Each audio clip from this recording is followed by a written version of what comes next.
When most people watch the news, they get scared. Yeah, well, I fear that there will be violence, more violence. Hezbollah's increasing aggression is bringing us to the brink of what could be a wider escalation. And the number of Ukrainians is rising who left their war-torn home trying to enter the US. Fighting is intensifying in Sudan's western Darfur region. But you know what I see when I watch the news? I see dollar signs. All those billions of dollars worth of military aid we sent to Israel, yes, someone made hundreds of millions of dollars off of those contracts. The $64 million worth of food aid America sent to the starving people in Gaza, someone made millions fulfilling those contracts as well. And what about the 10,000 American troops sent to Poland after Russia invaded Ukraine? Well, someone has to house them, feed them, and entertain them, so many people made millions of dollars off of that too. Because think about it, the government doesn't grow its own food, the government doesn't source its own ammo, the government doesn't produce anything. No, they have to pay other businesses for all these things. And since they're not spending their own money, they're spending your money through taxes, they will gladly pay an ambitious contractor whatever price it takes. The federal government is the single biggest customer in the entire world by many times over. I mean, federal budget is about $6 to $7 trillion, depending on the year. The defense budget alone is around $800 billion, so almost $1 trillion. And the government buys everything. This is David Packas, by the way. He's the real guy from the movie War Dogs. And yes, he actually was a 20-something-year-old stoner who landed a $300 million government contract. So you probably think that all these government contracts only go to giant corporations like Lockheed or Raytheon. But in reality, a lot of these billions of dollars are going to very small contractors who just had the guts to take it. Think about it. Lockheed Martin is not going to jump through hoops to send laundry detergent to Afghanistan, all for a few measly $1 million. They won't even get out of bed for less than $1 billion. But $1 million contract for the average person is life-changing, like these people. One Afghan guy won a contract to provide the US bases in Afghanistan with something as simple as bed sheets. And he ended up making so much money that he bought a TV station and an airline. Then there's these two dudes from Ohio who figured out how to connect the military with Afghan translators and made nearly $4 billion for their services. And that's just the war in Afghanistan. What about Iraq? What about Ukraine? What about all those American military bases right here at home? Who does their laundry? Who supplies their food? The little guys. The little guys for whom $10 to $20 million is a lot of money. People think when they watch War Dogs that, oh, you have to be selling weapons, ammunition, military equipment.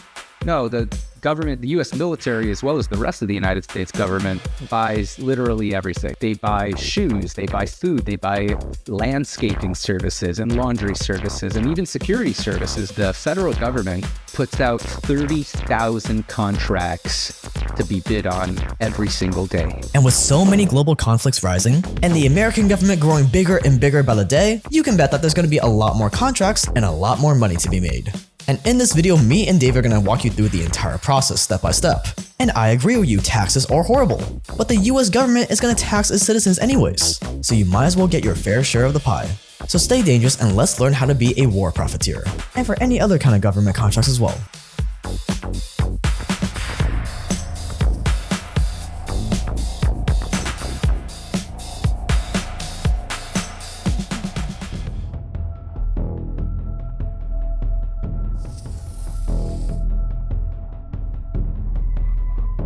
In pretty much any business you can start, the government can be your customer. And you want the government to be your customer.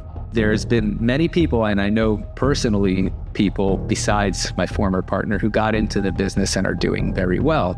And I've met people who were in the whole spectrum of industry, as I know people who do the military stuff and weapons and ammo, but I also know a company that sells software services to the government, and they make millions, they make tens of millions of dollars selling software services to the government. So as I said, the government buys everything. The government buys real estate, they buy construction services, they buy literally everything because they run their own facilities, they employ millions of people, and they have to feed those people and clothe those people and provide medical services and all those things. Everything that you need. If you think about like the largest corporation in the Fortune 500, right? The government is quite a lot bigger than them. But how much money can you make? Most contracts, you are bidding anywhere between 5% margin and 20% margin. That's usually the range. 5 on mostly on the bigger contracts, and 20% can be on the smaller contracts. More than that is very rare. Usually contracts of that nature follow world events like an emergency, like When the war in Ukraine was declared, I had a lot of people calling me up, asking me to immediately supply them with lots of ammunition and weapons. I couldn't deal with that business at the time, but situations like that tend to spawn a lot more profitable, a lot higher margin types of contracts because people are much more concerned about on-time delivery than on paying a good price. Now, 5 to 20% profit margins may not sound like much, but think about it. David and his partners won a $300 million contract. If they didn't get caught, even at a 5% profit margin, they still would have made $15 million off of that one contract. And again, they were stoners in their 20s doing this.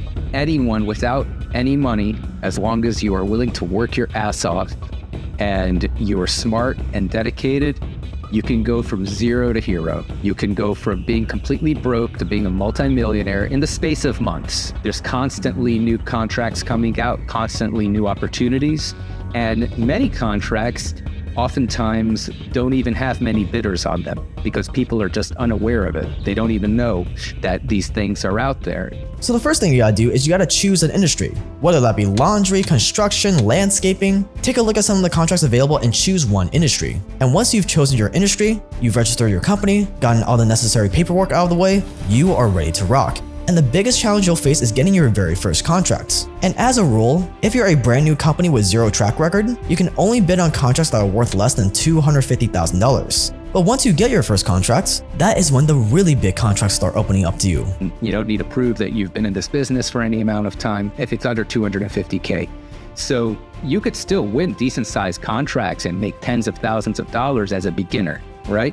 But once you have a few of those small contracts under $250K under your belt, you can bid on the larger contract.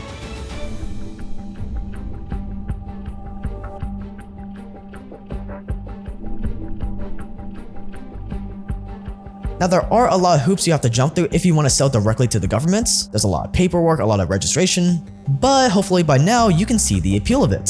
So let's say you get past all of that. Where do you find these government contracts? SAM.gov. SAM.gov is going to be your gold mine. You got to be constantly searching this website for new contracts that you can win. And there are so many contracts to choose from. Like this one for tree trimming in California, or this one to deliver 15 50-inch TVs, 25 microwaves, and 5 vacuum cleaners to a Navy base in Romania. If you're already in Romania or you have some contacts in Romania, I'm sure you can find a good price on those items and deliver it to the base. Or take this contract, where the US Army Corps of Engineers wants to lease 13 one-bedroom apartments in Seattle. If you own some real estate up there, why wouldn't you want 13 apartments guaranteed to be leased out for 5 years? So as you can see, there are all sorts of contracts to choose from, with all sorts of difficulty levels all over the world. And once you find a contract you think you can fulfill, all that's left to do is make a bid.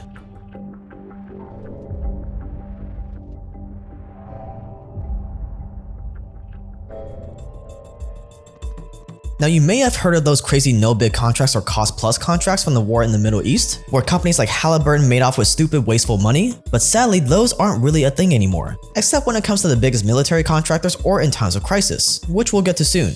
But for most contracts, you're gonna have to place a bid on it. And here's the thing, the government does not let you see the price that other people bid it at, unlike eBay. So when you place your bid, you gotta do your research to see how much this contract would cost to fulfill. So maybe you get some quotes for ammo costs or laundry or whatever, and then you wanna add in 5 to 20% for your profit margin.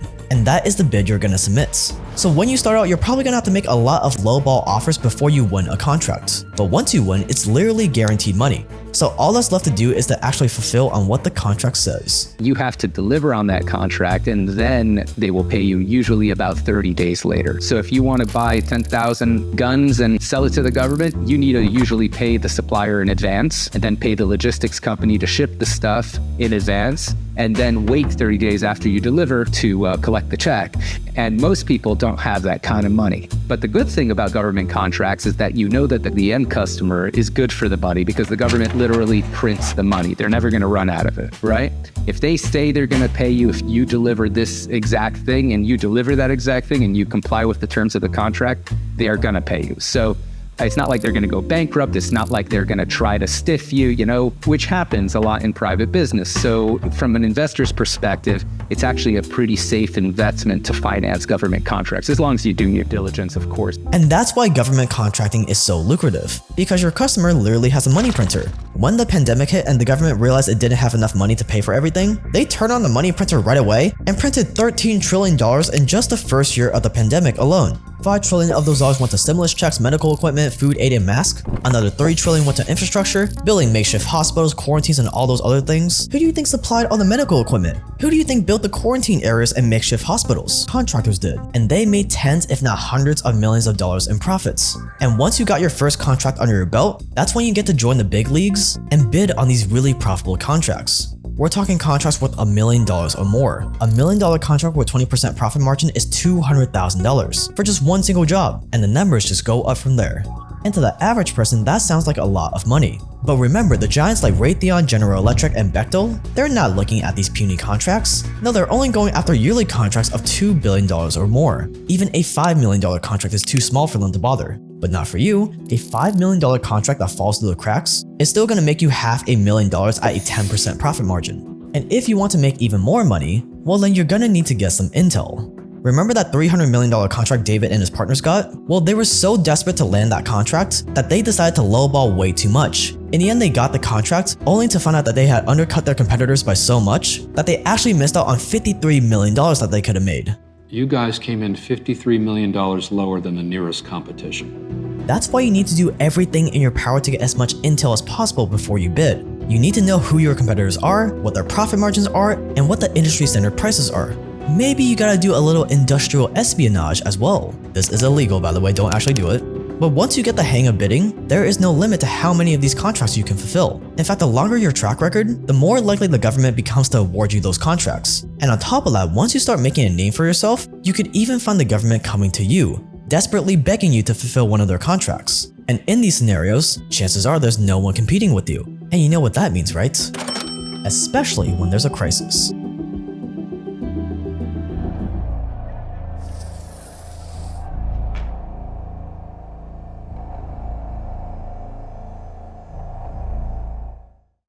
So for example, my partners in the War Dogs Academy, they specialized in laundry services. That's their bread and butter, right? When the pullout from Afghanistan, they had the United States evacuated a few thousand people from Afghanistan. And a lot of those people ended up in Ramstein Air Base and the American Air Base in Germany. Suddenly, the guy in charge of the air base had a few thousand people more people than he was expecting to take care of, and he had to make arrangements for all of them. So my partners, they get a call and they're like, hey, what would it cost us for you guys to set up laundry services for like 3,000 people tomorrow? Like literally tomorrow. You know, just tell us what it's going to cost. You could charge us anything you want. Just don't f us too hard. That's what they said. That was the line. Just don't f us too hard and we're going to be okay with it. And so they bid it at a very, very healthy margin, way more money than they would make if it was a normal contract. But they were able to pull it off. I mean, they worked their asses off. They pulled together all the moving pieces that they needed to get it done. Government officials were thrilled, even though they were paying, I'm not saying exact numbers, but something along the lines of like 3 times more than they're used to paying. But they were absolutely thrilled to pay that because they got the job, the problem was solved. It was much more important for them to solve the problem than it was to get the best possible price.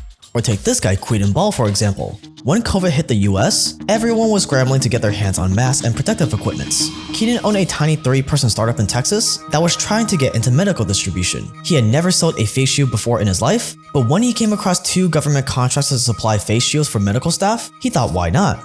Keaton ended up making $20 million supplying those shields, and he didn't even do all the work himself. He had it subcontracted. How did a company with literally 3 employees make that much from the government? Well, when things like wars or pandemics happen, the government becomes desperate to get their hands on whatever they need to solve their problem. And they will literally buy from anyone as long as they can deliver. During COVID, 3 companies got contracts worth $1 million just days after being created. And it's the same story with Ukraine, Israel, Taiwan in the future, and whatever else comes our way. And that's it. That is all it takes. Just think about it for a second. 30,000 contracts are posted every single day, and thousands of these contracts go completely unnoticed. All because most people think government contracting isn't realistic, when in reality, all it takes is a little ambition and a little creativity. Now, if you think this is actually a path that you're interested in, David just put out a program called War Dogs Academy. He partnered with those guys who supplied all the laundry services to the base in Germany to create this program. I went through it myself, it's very straightforward and great, and they even have live calls where they answer questions and help you live. Obviously, this is not for everyone, but for the right person, this will be perfect. Especially since the US is going to keep spending more and more money. You can check it out with the link below. This video is sponsored by them, and even if you don't have enough money to get started, War Dogs Academy can help. We have a network of investors who want to finance government contracts, create opportunity for investors. So we are very motivated and very incentivized to have our students be as successful as possible. No, we're going to make a lot more money off financing the contracts because, you finance a $250,000 contract and that's a starter contract. You're going to make quite a bit more than the $1,000 it costs to buy the course. And of course, students will make a lot of money too, and they don't need to risk their own money. And so we think it's just going to be a really great win-win and provide incredible opportunities for people who never even knew that these opportunities existed. So check it out with the link below. Stay dangerous, and I'll see you in the next one.